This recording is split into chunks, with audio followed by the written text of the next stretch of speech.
Introduction à l'épître de Paul à Philémon, d'après la Bible d'études Esprit et Vie. Auteur, Paul. Thème, réconciliation. Date de rédaction, environ 62 après Jésus-Christ. Contexte historique. Paul a écrit cette « lettre de prison », chapitre 1 versets 1 et verset 9, comme une lettre personnelle adressée à un homme nommé Philémon, sans doute durant son premier emprisonnement à Rome, acte 28 versets 16 à 31. La mention de noms identiques dans la lettre à Philémon, voir chapitre 1 versets 1 à 2, versets 10 et versets 23 à 24, et l'épître aux Colossiens, Colossiens 4 versets 9 à 10, verset 12, verset 14 et verset 17, suggère que Philémon vivait à Colosse, et que les deux missives avaient été écrites et délivrées au même moment. Philémon était propriétaire d'esclaves, chapitre 1 verset 16, et membre de l'église de Colosse, comparez chapitre 1 verset 1 à 2 avec Colossiens 4 verset 17, peut-être même un converti de Paul, chapitre 1 verset 19. Onésime était l'esclave de Philémon qui s'était enfui à Rome. Là-bas, il était entré en contact avec Paul, qui l'avait conduit à Christ. Un lien profond d'amitié s'était établi entre les deux hommes, chapitre 1 verset 9 à 13, et Paul, à contre-cœur, renvoyait maintenant Onésime à Philémon, accompagné de son compagnon d'œuvre Tychique et de cette lettre, voir Colossiens 4 versets 7 à 9. But.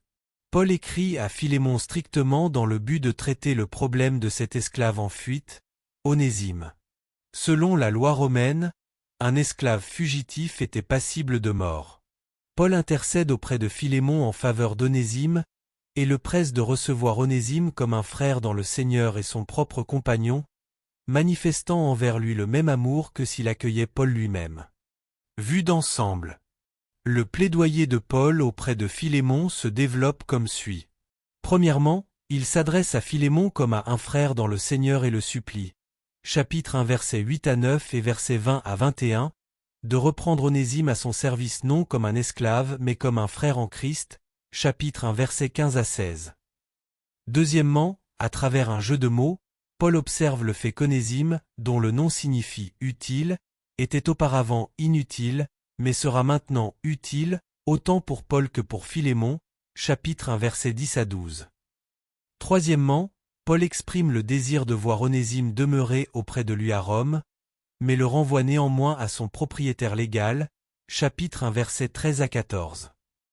Quatrièmement, Paul s'offre lui-même en rançon pour les dettes d'Onésime, rappelant à Philémon qu'il se doit lui-même à Paul, chapitre 1 versets 17 à 19. La lettre se termine par des salutations de certains compagnons de Paul à Rome, chapitre 1 versets 23 à 24, et par une bénédiction, chapitre 1 verset 25. Caractéristiques particulières. 3 éléments principaux caractérisent cette lettre. Premièrement, c'est effectivement la lettre de Paul la plus courte dans l'ensemble de sa correspondance. Deuxièmement, plus que toute autre portion du Nouveau Testament, elle illustre la façon dont Paul et l'Église primitive ont géré le problème de l'esclavage romain. Plutôt que de l'attaquer directement, ou de susciter une rébellion armée, Paul avait établi des principes chrétiens qui éliminaient la dureté de l'esclavage romain et qui ont finalement conduit à sa désintégration complète au sein du christianisme. Troisièmement, il donne un aperçu unique de la vie intérieure de Paul, lui qui s'identifie avec un esclave de façon si intime qu'il appelle Onésime « une partie de moi-même », chapitre 1 verset 12.